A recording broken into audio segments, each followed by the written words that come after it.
I'm Kimberly Fraser from KimberlySessions.com, and that is my website for teaching Cape Breton fiddle and piano accompaniment. And we're starting a new series called Tip of the Week, and it's just a series to help us dive into elements of the Cape Breton fiddle style and the piano accompaniment style, and maybe addressing some common issues that we might be having trouble with learning different aspects of the style. So I thought that I would begin with the use of the fourth finger. And of course, that's a really important part of creating embellishments within the Cape Breton fiddle style, especially in the use of a drone.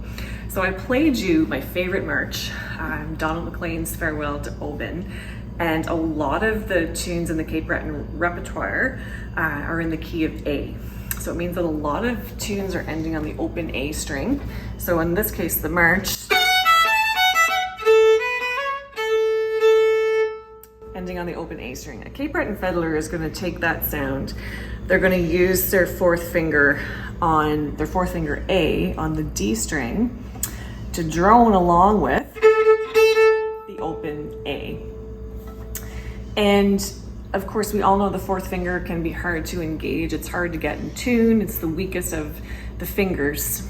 And this is, I'm going to offer you a little suggestion that I have found useful for myself. I found useful in my teaching, something that I borrowed from the string builder method, actually. And one of the difficulties with the fourth finger is having to reach and getting good tone. So in order to do that, there's a couple of things that need to happen. For me, I'm not a tall person, I don't have long arms, my fingers are a little short. My elbow has to come underneath just a little more. And to get my finger in the position it needs to be, in that nice curved shape, to get good tone. So of course, to get good tone through all of our fingers, they do need to be curved, so you can see where the string lines are happening on my fingertips.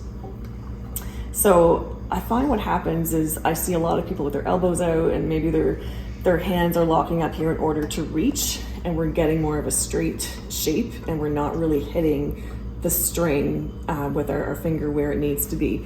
So you want to try and get a nice curved shape with the fourth finger, as with all of the fingers.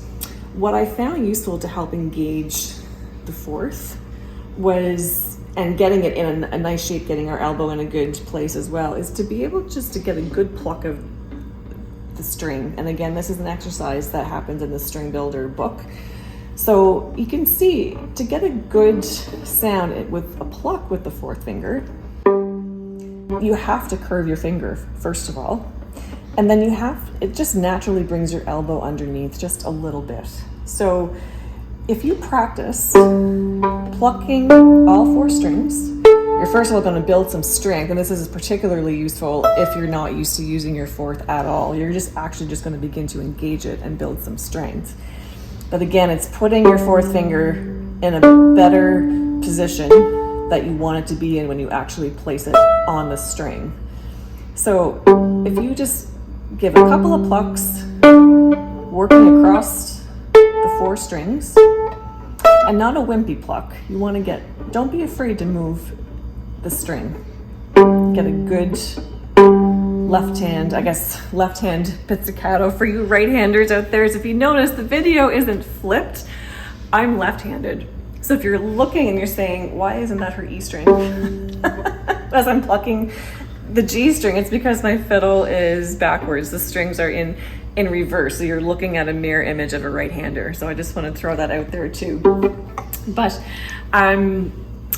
this exercise again is getting at, first of all, engaging the fourth finger, building some strength, and getting your elbow and your finger in a position where it's going to give you better tone for that note. So I hope that helps. In part two of this, there's going to be two components to this. I will get at more of applying that within the Cape Breton style. So in our next tip, I'm going to give you an exercise to actually work at the drone sound using the fourth. So if you've liked this, I hope that you found this helpful. You can click the like and subscribe button here to get notifications of when the next tip will be offered. So we're offering this in a weekly series. And if you have suggestions, or if you, for either a topic you'd like me to cover, or how this exercise is working for you, or maybe you have another suggestion for engaging your fourth finger and getting it in tune, we'd love to see that in the comment section. So we'd love to have your feedback. So I hope you enjoyed that, and hope you found it useful, and we'll see you next week.